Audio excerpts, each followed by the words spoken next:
So ಒಂದು ಕೇರಳ ಒಂದು ರೀತಿಯಲ್ಲಿ ಸೋನಿಯಾ ಗಾಂಧಿ ಕುಟುಂಬದ ರಾಜ್ಯ ಅನ್ನೋ ಟೈಪ್ ಆಗಿದೆ. ಹೌದು ಅಲ್ವಾ? ಅವರ ರಾಜಕೀಯ ಅಸ್ತಿತ್ವ ಕಳೆದುಕೊಳ್ಳುವ ಸಂದರ್ಭದಲ್ಲಿ ರಾಹುಲ್ ಗಾಂಧಿ ಮರುಜನ್ಮ ಕೊಟ್ಟಂತ ಕ್ಷೇತ್ರ.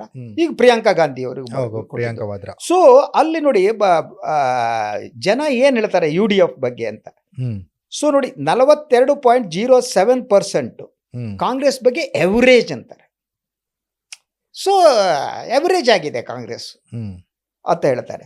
ಅದರಲ್ಲಿ ಒಳ್ಳೇದು ಅಂತ ಹೇಳುವವರ ಪರ್ಸೆಂಟೇಜ್ ಇದೆಯಲ್ಲ, ಅದು 28.72% ಇದೆ.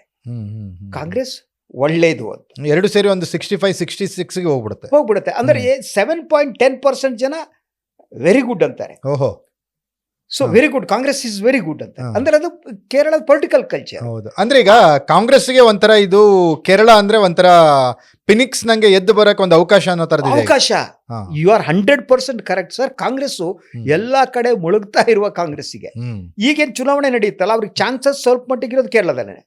ಅದು ಬಿಟ್ರೆ ಆಸಾಂನಲ್ಲಿ ಗೊತ್ತಿಲ್ಲ. ಸೊ ಉಳಿದಂತೆ ಅವ್ರಿಗೆಲ್ಲೂ ಅವಕಾಶ ಇಲ್ಲ.